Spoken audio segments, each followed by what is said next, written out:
Irmãos, a graça e a paz de Jesus. Peço a você que abra sua Bíblia no Evangelho de Lucas.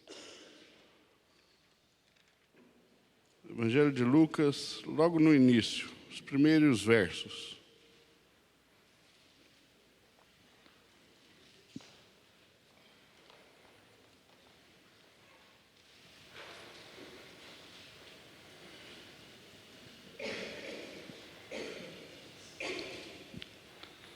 Evangelho de Lucas,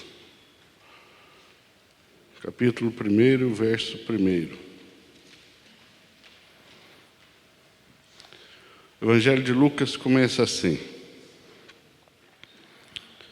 visto que muitos houve que empreenderam uma narração coordenada dos fatos que entre nós se realizaram, conforme nos transmitiram os que desde o princípio foram deles testemunhas oculares e ministros da palavra, igualmente a mim me pareceu bem, depois de acurada investigação de tudo desde sua origem, dar-te por escrito, excelentíssimo Teófilo, uma exposição em ordem, para que tenhas plena certeza das verdades em que foste instruído.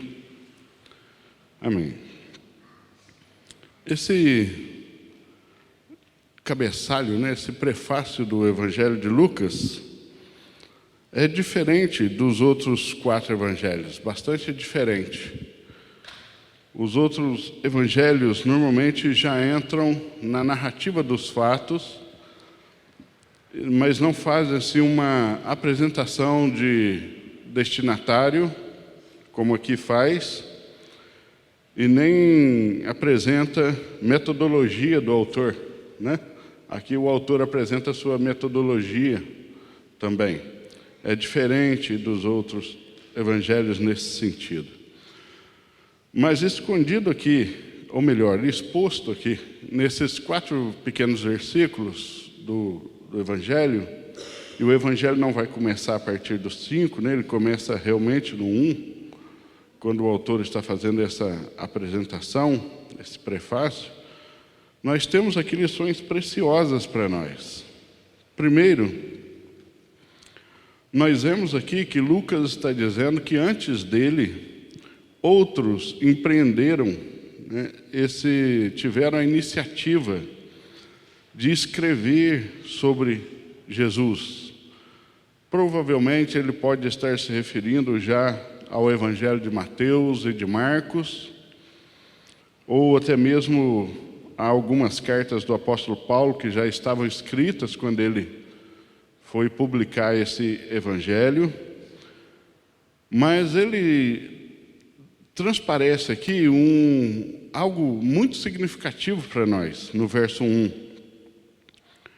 Quando ele vai falar sobre isso, dizendo que muitos houve que já empreenderam uma narração coordenada, ele diz que, e ele sabe que está escrevendo um evangelho, ele diz que empreenderam uma narração coordenada dos fatos que entre nós se ocorreram. E essa palavra fatos é muito importante para nós. Lucas não diz que o Evangelho de Jesus Cristo é uma narração coordenada das histórias, ou dos comentários, ou dos boatos, ou dos pensamentos de alguém sobre Jesus, mas uma narração coordenada dos fatos. Isso é importante para nós, para sabermos que a nossa fé, o cristianismo, é uma fé que se fundamenta em fatos. A nossa fé é uma fé fundamentada em fatos sobre Jesus. Coisas que de fato aconteceram. Apesar desses fatos conterem elementos extraordinários, milagres, ressurreição, nascimento virginal, cumprimento de promessas, tudo isso, tudo o que está sendo narrado são fatos. O cristianismo, ele não se baseia em mitos, como muitos incrédulos acusam a fé cristã, colocando ela em paralelo às outras religiões, né? Dizendo que toda a nossa religião se baseia em mitos. Não. Lucas está seguro de que ela se baseia em fatos. É diferente, né? Quando você lê sobre Buda, toda a construção do personagem Buda, né, do Siddhartha Gautama, que foi um príncipe indiano que realmente existiu, mas o personagem Buda, você não tem registro de que a grande maioria das coisas sobre ele que o budismo acredita são fatos. Não há registros disso. São apenas histórias passadas, né, disse que onde ele pisava, cada pegada dos seus pés nascia uma flor de lótus. Não há registro nenhum. Ninguém nunca escreveu sobre isso, apenas se conta as histórias. Mas sobre Jesus, nós temos pelo menos 4 evangelhos, né? E Lucas está seguro que a nossa fé não se baseia na perspectiva de alguém sobre o que Jesus fez, mas sobre os fatos que ocorreram entre nós, como ele diz, né? No meio do povo. Fatos é diferente. Então, o Evangelho de Lucas, como Lucas é um médico, Lucas tem uma mente que se preocupa com o fundamento das coisas, embora não negue o extraordinário de Deus, né, o poder de Deus. Lucas sabe que é importante dizer isso para Teófilo. É uma narração coordenada de fatos que entre nós se realizaram, né? Então, o cristianismo, quando a gente olha, por exemplo, para o livro de Atos e lê o livro de Atos, que registra boa parte das ações da igreja que nós costumamos chamar de igreja primitiva, da igreja apostólica e pós-apostólica, nós vemos que a pregação dos apóstolos, por exemplo, não era uma pregação baseada, sistematizada num conjunto de doutrinas. Não era. Os apóstolos não saíam pregando de maneira sistematizada sobre doutrinas, como hoje, eventualmente, isso pode acontecer. Eles pregavam os fatos sobre Jesus, né? Olha, nasceu lá em Belém da Judéia um menino, nasceu de uma virgem, ele viveu de maneira santa, ele morreu, foi crucificado pela inveja dos líderes religiosos judeus e pela maldade e ignorância dos romanos. Ele ressuscitou, ou seja, a pregação era uma narração dos fatos. Era isso mesmo. Não, a pregação apostólica era literalmente a exposição dos fatos sobre Jesus. Quando Paulo vai falar sobre o conteúdo da mensagem apostólica em Coríntios, ele diz: nós pregamos o Cristo crucificado, né? Então, nós pregamos sobre esse fato, e ainda não se tinha, embora as mesmas verdades já estivessem lá, ainda não se tinha uma teologia, né, sistematizada, organizada, com nomes dados aos pensamentos e aos entendimentos. Isso não existia naquele tempo ainda. E o Evangelho é composto essencialmente dos fatos. E quando nós somos evangélicos, cristãos evangélicos, nos ancorar nos fatos sobre Jesus é a coisa mais segura possível. Os fatos sobre Jesus. Depois, Lucas vai dizer que ele cita os apóstolos como a fonte primária, né? Ele diz: conforme nos transmitiram os que desde o princípio foram deles, ou seja, desses fatos, testemunhas oculares e ministros da palavra, se referindo claramente ao grupo apostólico principal, né? Os 11 apóstolos ali, inclusive incluindo Paulo aqui.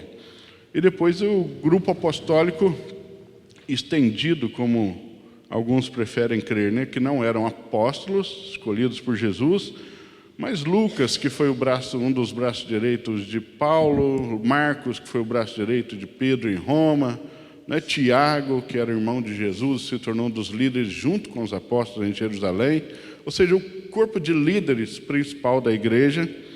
Mas aqui ele está se referindo aos 11 mesmo, né? Conforme nos transmitiram os que desde o princípio foram deles testemunhas oculares e ministros da palavra. É interessante como Lucas se refere aos apóstolos, deixando claro o papel deles na propagação do evangelho, né? Os primeiros, os testemunhas oculares, aqueles que primeiro transmitiram esses fatos, mas sem exaltá-los a uma categoria de seres distintos, angelicais, perfeitos, né? Sem fazer menções particulares de um ou de outro, mostrando assim a maneira como a igreja realmente via os apóstolos, com muito respeito e gratidão pela função que ocuparam, mas sem alçá-los à categoria de mini-divindades, né? Ou de pequenos deuses ali, como a igreja vai fazer alguns séculos depois aqui, quando se torna romana de fato. E no verso 3, aí Lucas vai dizer da sua iniciativa. Ele diz: igualmente a mim me pareceu bem, depois de acurada investigação de tudo desde a sua origem, dar-te por escrito, excelentíssimo Teófilo, uma exposição em ordem. Não se sabe muito sobre Teófilo, mas de qualquer maneira, tudo indica que pode ter sido alguém de alta posição social, e é bastante possível que ele tenha sido patrocinador de Lucas, né? Porque essa acurada investigação demandou muito tempo, possivelmente recursos, né? E Lucas era médico, mas naquela época médicos não eram como hoje. Ser médico não era uma garantia de riqueza naquela época, principalmente para um médico crente, né? Principalmente para um médico crente que cobrava preços justos e muitas vezes não cobrava, principalmente quando seus pacientes eram pobres, e que assumia como companheiro de Paulo o estilo de vida simples, né, por amor ao Evangelho e a Cristo. Então é possível, não é garantido, mas é possível que Teófilo tenha sido alguém que, tendo ouvido do Evangelho, como ele vai dizer no verso 4, né, foste instruído, ainda não estava seguro de que tudo aquilo de tão extraordinário que era quando ouviu, era realmente fato. Então, ele ainda não estava realmente totalmente convertido ou seguro da sua fé, e deve ter sido um dos patrocinadores ali de Lucas para fazer essa acurada investigação. É possível isso, mas não é uma certeza. De qualquer maneira, Lucas está dirigindo o seu evangelho a ele, né? E deixa isso claro que isso difere Lucas dos outros 3 evangelhos, que não mencionam um destinatário específico em nenhum lugar. Embora pela linguagem, pelo conteúdo e pelas ênfases, né, os estudiosos costumam dizer que Mateus tenha sido escrito na mente de Mateus, tendo judeus como leitores originais, porque claramente o evangelho dele tem a preocupação de mostrar que Jesus é o Messias que estava prometido no Antigo Testamento, né? Que ele era realmente descendente de Davi, portanto herdeiro legítimo do trono de Israel, cumprindo promessas e assim por diante. E isso torna o evangelho dele realmente o evangelho mais direto para a leitura de um judeu que aguardava ansiosamente o Messias. Diferente de Marcos, que escreve o seu evangelho pastoreando a igreja de Roma, junto com Pedro, já na velhice de Pedro, e e está no ambiente romano, onde as preocupações são um pouco diferentes. E em Roma, qual era a religião oficial nesse tempo? Era o paganismo, né? E no paganismo você tem múltiplos deuses, é um panteão de deuses, uma lista imensa de deuses com algumas classificações, né? Aquele deus maior, os deuses de primeira categoria, os de segunda categoria, os semideuses, né? E os seres extraordinários criados por esses deuses, e assim vinha, exatamente como na Grécia Antiga, né? Zeus, seus filhos, depois aqueles deuses secundários, semideuses, né? Filhos desses deuses com humanos, e tudo isso. Só que, exatamente como acontecia na Grécia, em Roma, apenas um ser humano alegava ser a encarnação de um desses deuses e era, portanto, adorado pelo povo, que era o imperador romano.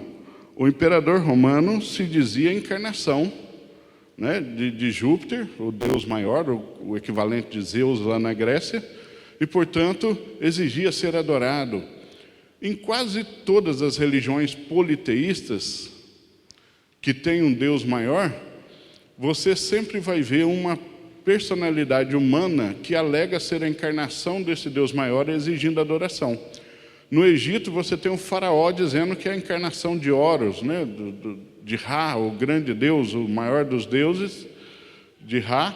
Você tem isso com o imperador romano em Roma, você vai ter isso na Grécia, com alguns reis também, até mesmo alguns sacerdotes, eventualmente, e exigindo adoração.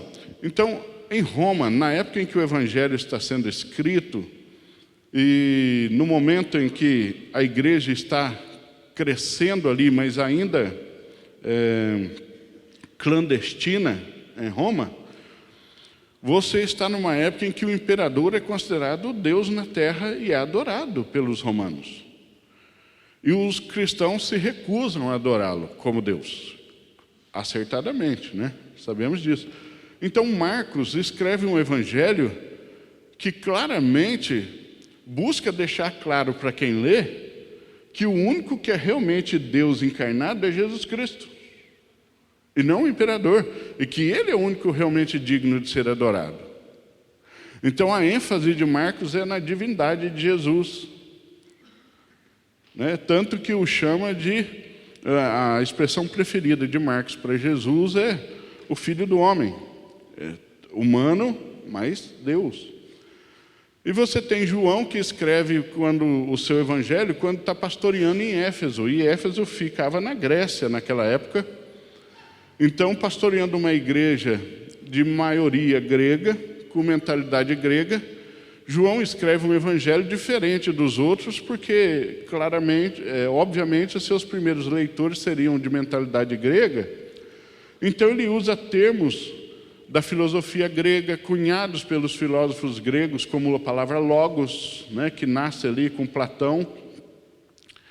E ele abre o evangelho dele já dizendo isso, né, porque todo o esforço dos filósofos gregos era para encontrar a essência de todas as coisas. Né? Os primeiros filósofos queriam descobrir a essência de todas as coisas, aquilo que era o elemento principal de tudo que existe. E depois aquela tríade, né, dos grandes filósofos, Sócrates, Platão e Aristóteles, buscando o que Aristóteles chamou de primeiro motor, ou seja, aquilo que faz todas as coisas funcionarem no universo, aquilo do qual todas as coisas dependem para existir. Né? E Platão chamou isso de logos, a palavra, a ideia principal, né? Então, João abre o evangelho dele dizendo, Jesus é o logos. E esse logos estava com Deus e o logos é Deus, né? Porque ele está escrevendo para pessoas que ele sabe que estariam em busca exatamente dessa resposta.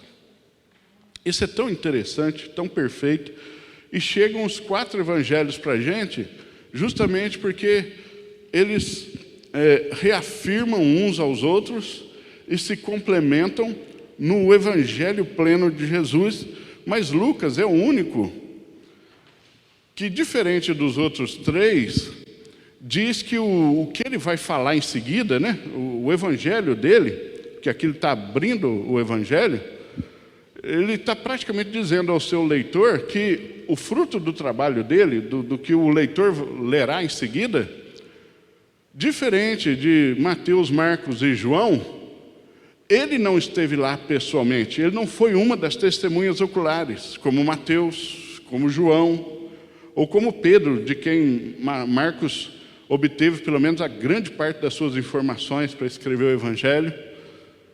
Ele assume aqui que ele não estava lá, ele não é daquele grupo que foi das primeiras testemunhas oculares, ministros da palavra, mas ele fez ele chama de acurada investigação de tudo desde a sua origem. Ele diz isso: olha, o que vocês vão ler daqui para frente, o meu Evangelho, não é porque eu estava lá, mas eu pesquisei tudo desde a sua origem. E fiz isso com esmero, fiz isso com dedicação, de forma decente. É uma acurada investigação. Então, Lucas está sendo extremamente verdadeiro e humilde aqui. Ele está dizendo que o evangelho dele é fruto dessa investigação. Isso não diminui o evangelho dele em nada, obviamente. Mas Lucas dá uma prova de humildade tremenda, né? Ele poderia usar o fato dele ter caminhado com Paulo bons anos, mas ele não faz uso dessa premissa, ou seja, ele não se vale das suas credenciais apostólicas aqui, mas ele diz que é fruto de uma acurada investigação de tudo desde a sua origem. Isso é importante para nós, para mostrar que a compreensão do Evangelho, e o Evangelho tem lugar para a mente, tem lugar para pesquisa, para o estudo, né? O Evangelho e a nossa fé cristã, além dela ser baseada em fatos, ela não se limita ao místico, né? Tem um Evangelho aqui que é fruto de trabalho, de pesquisa, né? De estudo de alguém, embora esse alguém também tenha experimentado coisas extraordinárias, né? Na companhia de Paulo. E naquela época, o evangelho dele é fruto disso. Então, o evangelho de Lucas é um lembrete para a gente que a nossa fé, ela não destoa, ou ela não divorcia a mente do coração, né? Ela tem lugar para isso. E outra coisa muito interessante é que Lucas faz questão de dar o resultado da sua pesquisa para Teófilo. Ele diz: dar-te por escrito. Por que por escrito? Quase nada era por escrito naquela época, quase tudo era via oral. Quase todos os relatórios eram dados via oral. Escrever naquela época era algo caro, né? Então, quase tudo era feito de forma oral. Era difícil escrever, não era tão simples, mas ele quis dar por escrito. Lucas sabe que não podemos, apesar de ter lugar para a nossa mente, ter lugar para o nosso trabalho de pesquisa, para o nosso estudo, nós não podemos confiar na nossa mente, e especialmente na nossa memória, né? Então ele quis dar por escrito, até porque particularmente, eu acredito que Lucas sabia que estava escrevendo a palavra de Deus e sabia que isso precisava chegar correto até nos séculos onde precisar chegar.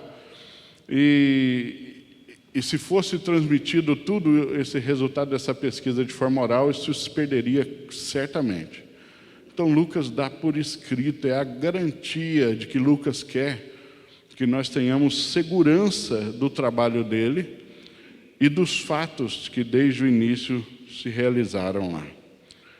Depois, no verso 4, Lucas dá o propósito do evangelho dele no caso de Teófilo, que é o mesmo caso de todos nós até hoje, né?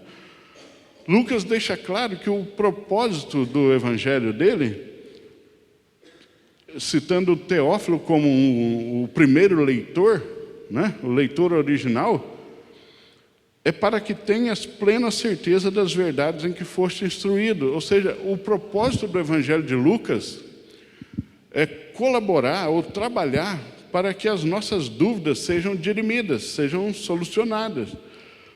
E quem é que não tem, né?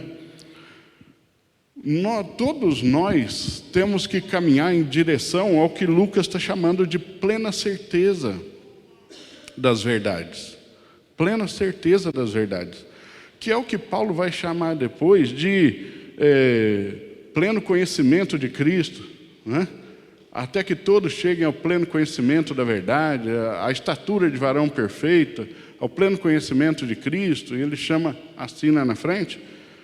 Lucas aqui está chamando de plena certeza das verdades em que fomos instruídos. Lucas está dizendo que o Evangelho é escrito para que a gente tenha uma fé segura dos fatos, uma fé que tenha certeza, que se firme nas certezas da verdade. Então, a nossa fé, embora ela tenha lugar, ela tem lugar para a intuição até certo ponto, ela não é fundamentada nas intuições nem na subjetividade. A nossa fé é fundamentada na objetividade, porque são fatos, e objetividades da verdade. Não podemos ter uma fé que é baseada nas intuições, né? Nos achismos, mas naquilo que está escrito, registro dos fatos que desde o início se realizaram. Então, o princípio do Evangelho de Lucas torna ele distinto dos outros três nesses sentidos, mas acaba trabalhando para o mesmo propósito: nos conduzir à certeza dos fatos sobre Jesus. E tendo essa certeza, a nossa fé seja consolidada, seja amadurecida e cada vez mais alinhada com a vontade de Deus. Esse é o propósito do Evangelho. Então, quando alguém pergunta por que 4 evangelhos, no fundo poderíamos dizer, não há 4 senão um só, tendo 4 autores, cada um escrevendo um dos seus volumes. Seria mais apropriado dizer assim, porque o Evangelho de Lucas é brilhante e até mesmo a mentalidade mais científica de Lucas, é um médico, um historiador, claramente organiza os pensamentos de maneira um pouco diferente dos outros, será percebida na leitura, na riqueza de detalhes que Lucas dá, na escolha dos temas que ele dá. Lucas é o que dá preferência para as mulheres, é o que cita mais mulheres, é o que cita mais os marginalizados. E na estrutura do texto de Lucas você vê essa mente dele um pouco mais científica, e já vê isso aqui, em ele deixando claro a metodologia, Todo trabalho científico, os irmãos que já fizeram faculdade sabem que a metodologia do trabalho tem que ficar exposta logo no início, Senão o professor dá zero, não é isso? Senão o professor dá zero, a metodologia do trabalho. E ele deixou isso claro aqui, é a mente mesmo de alguém que pensa dessa maneira. Tem lugar para a gente assim, Tem lugar para a gente assim. E a nossa fé pode também fazer uso disso, e ela vai contribuir para a plena certeza da nossa fé. Vamos orar? Senhor, muito obrigado a Deus, porque quando olhamos para a Bíblia como livro único, o mosaico, Deus, que os autores da Escritura compõem é tão belo. Gente de todo jeito, escrevendo, sendo usado pelo Senhor na Escritura, reis como Davi, e Davi escreveu nas duas posições, tanto como rei, como pastor de ovelhas, sábios e eruditos como Isaías, Salomão, próprio Samuel, e gente simples como Amós, como Miqueias, como Pedro e João, diplomatas e homens extremamente cultos como Paulo, médicos como Lucas, e gente simples como Marcos, contadores como Mateus, e gente humilde, ó Deus, como Tiago, irmão de Jesus, e Judas, seu irmão. Muito obrigado, Deus, porque isso mostra que o Senhor é poderoso para usar muita gente, e gente de todo tipo, gente de todo jeito, com todo tipo de formação. E isso, Deus, só não pode fugir dos fatos sobre o Senhor e do objetivo de caminhar para a plena verdade, a plena certeza das verdades. Obrigado, Deus, porque nós fazemos parte disso, não como autores, mas como propagadores dessas verdades, desses fatos. E ajuda a gente a caminhar nisso de maneira que glorifique o Teu nome. É por amor do Messias Jesus que nós oramos. Amém.